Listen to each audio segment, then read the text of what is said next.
Hello मानवा बड़ी, स्वागत है आपका एक और ज़बरदस्त मानवा एपिसोड में। आज मैं सुनाने वाली हूँ कहानी एलेक्जर ऑफ द सन की, और ये है इस मानवा का पार्ट 2। तो चलिए सुनते हैं बायान की ज़िंदगी की आगे की कहानी। बायान को एम्परर के यहाँ भेजने के लिए तैयार किया जाता है। कॉन्कोबाइन की ड्रेस में वो बहुत सुंदर दिखती है। तभी वहाँ दरवाज़ा खोलकर र्यूल का बाप शराब पी कर आता है। वो अपने साथ कुछ चावल लाया है जो वो बायान को खाने को देता है, लेकिन जिस तरीके से उन्होंने उसकी माँ को मारा, वो अब उनका दिया कोई भी खाना नहीं लेने वाली। यूल का बाप कहता है कि बायान का मुंह बिल्कुल कैची की तरह चलता है। वो कहता है कि कितनी हसी जवानी है तेरी, जब तू बस एक छोटी बच्ची थी तब भी तेरे उन भरे हुए होठों को देख मुझे तुझे छूने का दिल करता था। बायान को यकीन नहीं होता कि कोई आदमी इतना घिनौना भी हो सकता है। जो उसको लगता था कि उस आदमी का काइंडनेस था, वो तो बस उसकी बायान पर बुरी नज़र थी। वो कहती है कि मेरे करीब मत आओ, मुझे छुओ मत, वरना मैं चिल्लाने लगूंगी। लेकिन सभी लोग खाना खाने गए हैं और वहाँ उसकी चीख सुनने वाला कोई नहीं है। वो बायान को हाथ लगाता है, लेकिन बायान चुपचाप नहीं सहती। वो उसका हाथ काट देती है। वो दर्द से चिल्लाता है और अब वो बायान पर काफ़ी गुस्सा है। वो उसका हाथ पकड़ उसके साथ बुरा करने ही वाला था कि तभी एक आदमी दरवाजे में आता है। लाल बाल वाला ये आदमी इस राज्य का चीफ जनरल गा यरंग है, जो कि बायान को एम्परर के यहाँ ले जाने को यहाँ आया है। वो उन दोनों को उस सिचुएशन में देखता है। शादी के जोड़े में एक लड़की जिसको एक आदमी ने ज़मीन में दबा कर रखा है, उसके लिए ये गैस करना मुश्किल नहीं है कि यहाँ क्या हो रहा है। वो काफ़ी गुस्सा होता है कि इन लोगों को एम्परर की ज़रा सी भी रिस्पेक्ट नहीं है। इस मामले को सुलझाने को सरपंच, यूल का बाप, बायान और चीफ जनरल बैठे हुए हैं। सरपंच सोचता है कि इस बेवकूफ़ को चुपचाप काम निपटाना चाहिए था, पकड़ा गया तो भी सीधे चीफ जनरल के हाथों। चीफ जनरल कहता है कि एक बार जब किसी औरत ने रॉयल मैरिज के कपड़े पहन लिए, तब से वो एम्परर की कॉन्कुबाइन हो जाती है। ऐसे हर हाइनेस को बंद कर रखना और उनके साथ ज़बरदस्ती करने की कोशिश करना, क्या उनका दिमाग तो ठीक है? सरपंच और यूल का पिता ये सुन डर जाते हैं और यूल का पिता कहने लगता है कि उनको कुछ गलतफहमी हुई है। असल में बायान ने ही उसको टेम्प्ट करा था। जनरल को सच्चाई पता है, तो वो उनकी झूठी बातें सुनकर और गुस्सा होते हैं। लेकिन वो दोनों उल्टा ये कहने लगते हैं कि बायान की चाल पहले से ही ठीक नहीं थी। वो एक कैरेक्टरलेस किस्म की लड़की है। उनका झूठ सुन बायान भी हैरान रह जाती है। जनरल कहता है कि तो क्या ये जानने पर भी वो लोग एक ऐसी कैरेक्टरलेस लड़की को एम्परर का कॉन्कुबाइन बनाने की कोशिश कर रहे थे? अपने ही झूठ में वो दोनों और भी ज़्यादा फंस चुके थे। वो बायान से पूछता है कि वो क्या चाहती है। सरपंच और यूल का पिता डर जाते हैं और कहने लगते हैं कि बायान की बात मत सुनिए, वो तो बस झूठ बोलती है हमेशा। लेकिन इन दोनों से जनरल अब काफ़ी गुस्सा हो चुका है। वो दोनों अपने घुटने टेक उसको माफ़ी मांगते हैं। जनरल बायान से उसकी विश पूछता है, तो बायान कहती है कि अगर वो उसको अपना विश बता दे तो क्या वो उसे पूरा करेगा। जनरल कहता है कि अगर एक वैलिड रीज़न हो ऐसा करने को तो वो ज़रूर करेगा। ये सुन सरपंच और यूल का बाप बायान पे गुस्सा होते हैं। बायान कहती है कि अगर वो जनरल को इन दोनों और दो और आदमियों को मारने को कहे तो क्या वो वैसा कर सकता है। वो पूछता है कि क्या आप मेरे हाथों उन सभी गाँव वालों को मरवाना चाहती है जिन्होंने आपके साथ बुरा करा। तब बायान बताती है कि नहीं, वो बस चाहती है कि वो उन सभी आदमियों को जमा करे और बायान को एक तलवार देकर दरवाज़ा बंद कर दे ताकि कोई भी बचकर भाग ना पाए। जनरल पूछता है कि क्या वो खुद उनको ख़त्म करने की बात कर रही है, तो बायान बताती है कि हाँ। जनरल बायान की इन बातों से काफ़ी इम्प्रेस्ड होता है। काले बालों वाली सीओ, आजकल कोई भी अपनी मर्जी से रॉयल कॉन्कुबाइन बनना नहीं चाह रहा। बायान को देख उसको ये अंदाज़ा होता है कि इस गांव में उसकी ज़िंदगी काफ़ी मुश्किल रही होगी। किसी अजनबी के भरोसे रहने के बदले वो अपना बदला खुद लेना चाहती है। ये बात जनरल को अच्छी लगती है। इस गांव में लोगों की हीलिंग पावर्स के बेसिस में उनका पैसा और पावर तय होता है। जो पावर में है वो लोग दूसरों पर अत्याचार करते हैं, लेकिन फिर भी कोई उनके खिलाफ खड़ा नहीं होता। सब सिस्टम को फॉलो करते हैं। अगर ये एम्परर का कोर्ट होता तो एम्परर अपने तलवार से अपने पावर का गलत फ़ायदा उठाने वाले सभी को मार गिराते। उनके एम्परर वाकई में एक अच्छे रूलर है। उनकी उस एक बीमारी को नज़रअंदाज किया गया तो। जनरल कहता है कि उसको बायान की मदद करने में बहुत खुशी होती, लेकिन उनका जाने का वक्त हो चुका है। अभी के लिए बायान को सरपंच और यूल के पिता को ख़त्म कर काम चलाना होगा। लेकिन बायान कहती है कि या तो सब वरना कुछ नहीं। जनरल कहता है कि वाकई में किसी काम को आधा कर छोड़ना अच्छा नहीं होता। ऐसा ही है तो वो लोग फ्यूचर में कोई दूसरा मौका ढूंढेंगे। लेकिन बायान कहती है कि इसकी कोई ज़रूरत नहीं, वो अपने लिए मौका खुद बनाएगी। सरपंच को कुछ ठीक नहीं लग रहा, लेकिन बायान जल्द ही मरने वाली है उस क्रेजी एम्परर के हाथों। उसको मरना ही होगा। वो सोचता है कि ये मत सोचना कि तू अब कुछ बन चुकी है बायान, तू तो वहाँ बस मरने को जा रही है। वो जनरल को कहता है कि अब उनको निकलना चाहिए, कुछ ही देर में सूरज ढलने वाला है। वो रिश्वत के तौर में जनरल को एक पोटली में कुछ पैसे देता है और जनरल उस पोटली को बाहर फेंक देता है और बिल्कुल हवा की तेज़ में उनका एक दूसरा बंदा उसको लेकर वहाँ से चला जाता है। बायान इसको देख काफ़ी अमेज्ड होती है। उनके वहाँ से जाने का वक्त हो चुका है। इतना फैंसी कैरियज बायान ने पहले कभी नहीं देखा था। जनरल बायान को अंदर बैठने को कहता है और उसको अपना हाथ देता है, लेकिन बायान बिना उसका हाथ लिए खुद अंदर चली जाती है। जैसे ही वहाँ से जाने को जनरल अपने घोड़े में चढ़ता है, उसको दर्द होने लगता है। वो इस उम्मीद में यहाँ आया था कि बायान को लेने के बहाने वो सीओ लोगों से अपना इलाज करवाएगा, लेकिन लगता है कि उसकी बीमारी का इलाज तो उनके पास भी नहीं है। तभी जहान भागते हुए वहाँ आता है। वो पूछता है कि बायान, क्या तुम अब जा रही हो? वो बताती है कि हाँ। वो जहान से अपनी माँ के बारे में पूछती है तो जहान बताता है कि उसने उनको ओल्डन रॉक्स के बगल में दफन कर दिया है। बायान दुख है, लेकिन वो जहान का शुक्रिया अदा करती है। वो कहता है कि बायान उसको थैंक यू ना कहे। वो रोते हुए कहता है कि बायान, मुझे माफ़ कर दो। क्या तुम कभी हम सबको माफ़ कर पाओगी?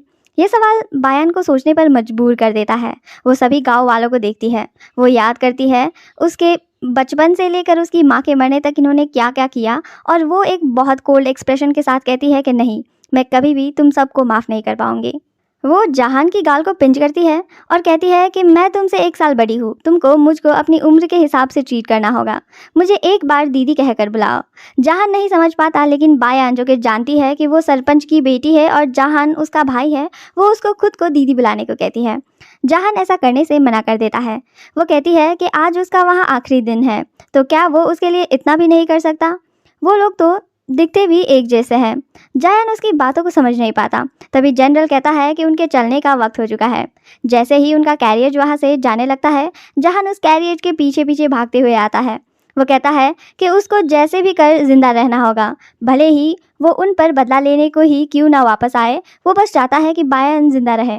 वो तभी बायान को दीदी कहकर भी पुकारता है। ये सुन बायान जो कि कैरियज के अंदर थी, उसकी आंखों में आंसू आ जाते हैं।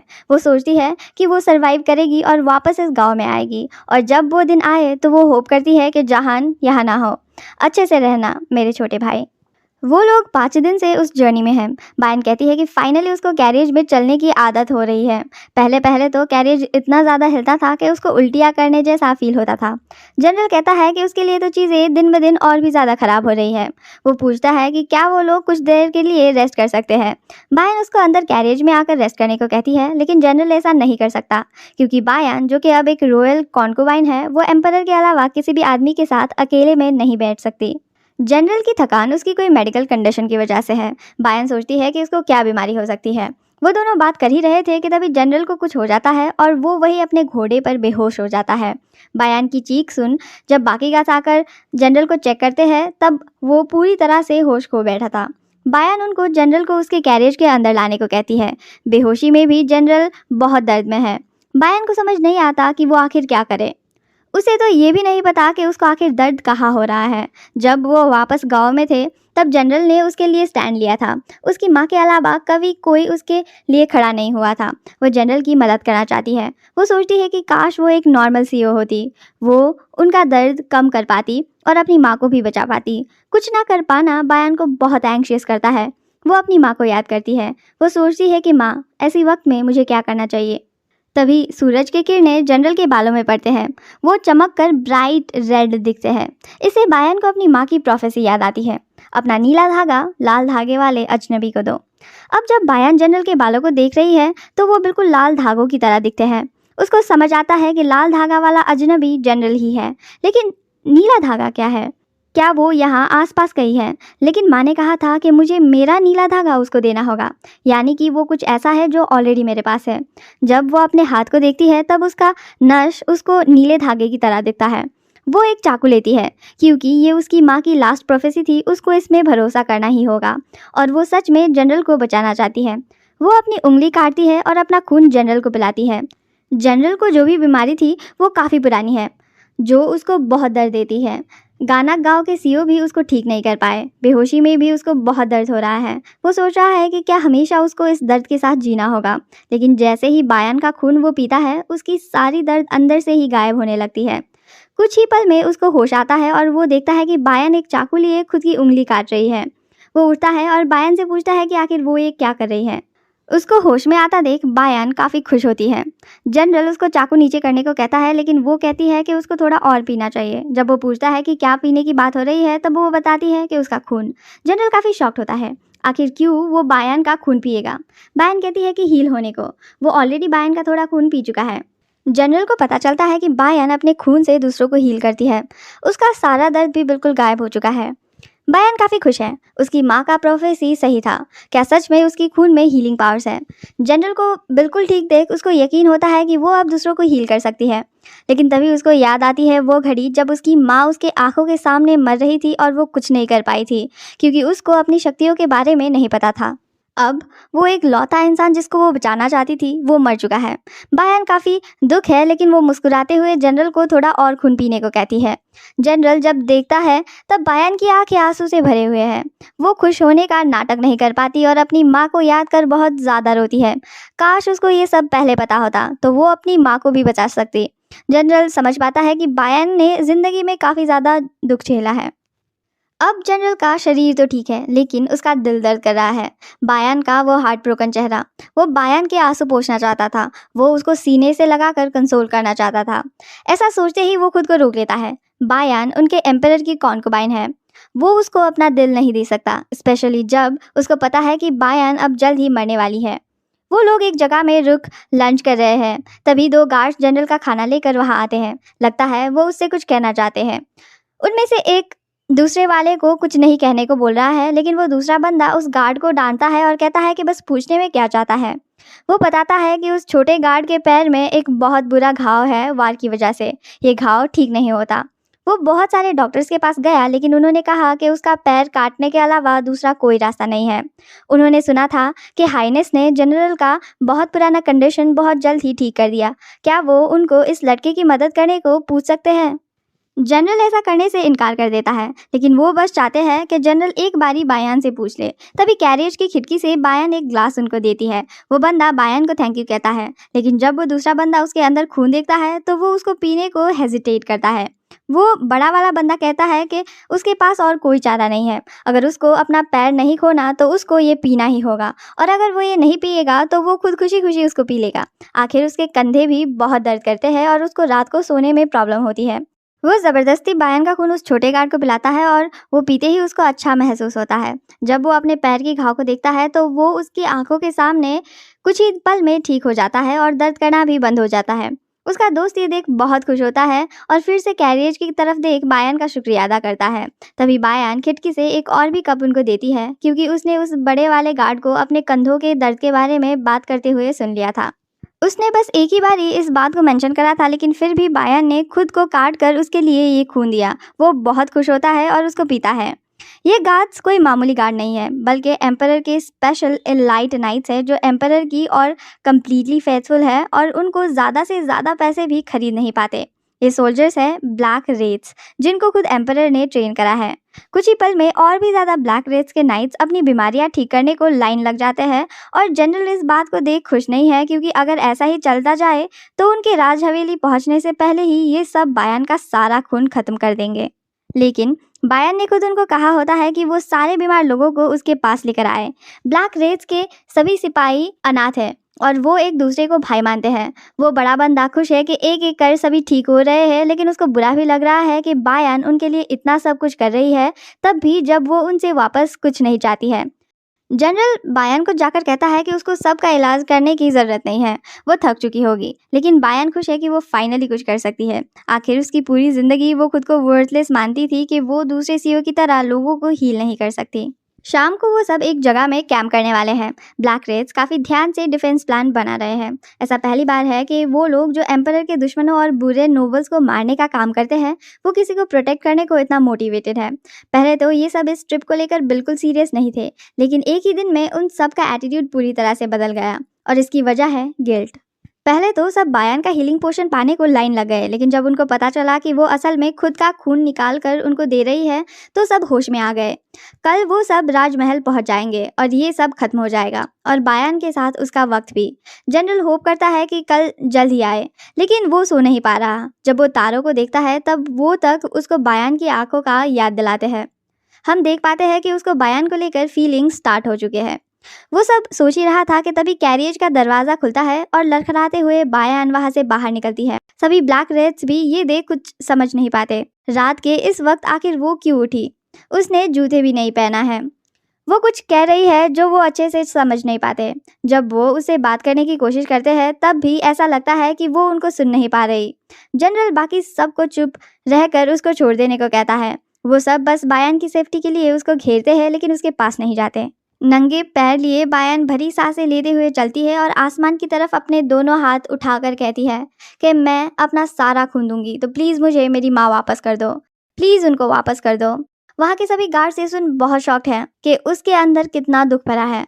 वो चिल्लाते हुए रोने लगती है और बस उसकी माँ को वापस भेजने को कहती रहती है। दूसरी सुबह उसकी आँख कैरियज के अंदर बिस्तर में खुलती है। वो देखती है कि उसके पाँव में बहुत ज़्यादा मिट्टी लगा है, लेकिन उसको कल रात हुआ कुछ भी याद नहीं। जब वो तैयार होकर बाहर देखती है तो बस जनरल और एक दूसरा गार्ड ही वहाँ है और उसको पता चलता है कि बाकी सारे हंटिंग करने गए हैं क्योंकि उनका कुक आज कुछ स्पेशल बनाना चाहता है।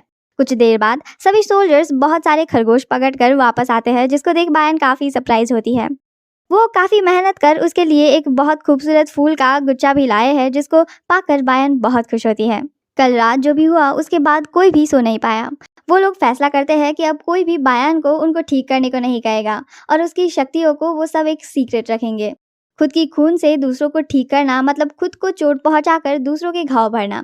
लेकिन शायद बायान को उन खतरों के बारे में नहीं पता जो उसकी शक्तियाँ लेकर आते हैं। अगर ज़्यादा लोगों को उसकी शक्तियों के बारे में पता चला तो उसकी जान को भी खतरा हो सकता है। वो किसी के बुरे लालच का शिकार बन सकती है। एक रॉयल कॉन्कुबाइन का फेट पहले से ही तय है। वो एम्परर के हाथों मरेगी। वो सब उनके एम्परर के खिलाफ तो नहीं जा सकते, लेकिन उनका एक ही मकसद अब बायान की बची थोड़ी सी जिंदगी में उसको कोई भी दुख दर्द से दूर रखना है। भले ही उनको पता है कि वो एम्परर के हाथों मरने वाली है, वो सब बायान को बहुत पसंद करते हैं और उसकी बची हुई जिंदगी में उसको खुश करना चाहते हैं। इसी वक्त उधर राज हवेली में सभी तरफ लाशें बिखरी पड़ी हुई है और एम्परर इन सब को मारने के बाद भी कह रहा है कि मुझे बहुत प्यास लगी है, बिल्कुल उस आदमी की तरह जो बायान के सपने में आया था। दूसरी सुबह भी बायान को खुश करने को सभी उसके लिए कुछ ना कुछ लेकर आए हैं। किसी ने भी पहले उसका इतना ज़्यादा ख्याल नहीं रखा था। वो अभी ब्लैक रेज का शुक्रिया अदा करती है। जनरल भी बायान के लिए एक फूल लेकर आया था, लेकिन वो बायान को वो फूल नहीं देता। वो अपने हाथों से उसको कुचल देता है क्योंकि उसको अपनी फीलिंग्स को जाने देना होगा। वो सब फाइनली पैलेस में आ चुके हैं, लेकिन जनरल परेशान है। आखिर उसको करना क्या चाहिए? क्या बायान को एम्परर से दूर रहने को वार्न करना ठीक होगा? लेकिन कुछ भी क्यों ना हो, बायान आखिर एम्परर को ज्यादा वक्त अवॉइड नहीं कर पाएगी। बायान उछलकर कैरियर से बाहर छलांग लगाती है और अपने हाथों को स्ट्रेच करती है। वो कहती है कि ज्यादा वक्त तक बस एक ही जगह में बैठना उसको पसंद नहीं। उसकी ऐसी फ्री स्पिरिट देख सभी मुस्कुराते हैं क्योंकि राज दरबार की औरतें और लड़कियां ऐसी रियल नहीं होती। तभी ब्लैक रैट्स में से एक सोल्जर बायान के पास जाता है और उसको एक छोटी सी पोटली देता है। जब वो पूछती है कि ये क्या है तो वो बताता है कि ये एक सेडेटिव है, यानी कि किसी को बेहोश कर देने की दवा। बाकी सभी गार्ड्स भी सोचते हैं कि माकरिम आखिर ये क्या कर रहा है। बायान पूछती है कि वो क्यों उसको ये दे रहा है, तो माकरिम बताता है कि ये सेडेटिव इतना स्ट्रांग है कि ये तो हाथियों को भी सुला सकता है, इसलिए बायान को ये खुद पर इस्तेमाल ना करे। उसको इसको अपने गले में लेकर रखना होगा और अगर कभी उसको कोई खतरा हो तो उसको तब ये इस्तेमाल करना होगा। वो ये किसी के खाने में भी डाल सकती है या फिर सीधे किसी के मुंह में भी फेंक सकती है। जनरल को रियलाइज होता है कि माकरिम बायान को ये एम्परर के खिलाफ यूज करने को दे रहा है। ऐसा करना देशद्रोह माना जा सकता है, जिसके लिए उसको कई महीनों तक टॉर्चर करा जाएगा। लेकिन सभी बायान को बहुत पसंद करते हैं और वो नहीं चाहते कि बायान एम्परर के हाथों मरे। तो ये जानते हुए भी कि वो दवा एम्परर के खिलाफ यूज होने वाला है, जनरल खुद भी बायान को वो लेने को कहता है। माकरिम बायान को हर वक्त इसको अपने साथ रखने को कहता है। बायान उसका शुक्रिया अदा करती है। तभी वहाँ एक मेड आती है जो कि बायान को उसका कमरा दिखाने को ले जाने वाली है, लेकिन वो सब पहले उस मेड से बात करना चाहते हैं। वो सभी उसको एक कोने में ले जाते हैं और उसको बायान का अच्छा ख्याल रखने को कहते हैं। सभी बायान की बहुत फिक्र करते हैं। अपने रूम में जाने से पहले बायान कहती है कि जनरल पहला इंसान है जिसने उसको अच्छा ट्रीट किया और बाकी सब ने भी उसका बहुत ख्याल रखा। वो अपना सिर झुकाकर उनको बो करती है और कहती है कि वो उन सब का शुक्रगुजार है। जो भी गिफ्ट उन्होंने उसको दिया वो उनको चेरिश करेगी। पता नहीं वो उन सब से फिर कब मिल पाए। वो सबको अच्छे से रहने को कहती है। जब बायान वहाँ से जा रही है तब सभी बहुत उदास होते हैं। जनरल सोचता है कि क्या ये आखिरी बारी होगा जब वो बायान को देख पा रहा है। वो उम्मीद करता है कि नहीं, वो उम्मीद करता है कि वो बायान को फिर से देख पाए। तो दोस्तों, आज की वीडियो के लिए बस इतना ही। अगर आपको वीडियो अच्छा लगा हो तो प्लीज़ वीडियो को लाइक कर एक कमेंट ज़रूर छोड़ना और साथ ही साथ चैनल को सब्सक्राइब करना मत भूलना, क्योंकि ये है आपका अल्टीमेट मानवा अड्डा।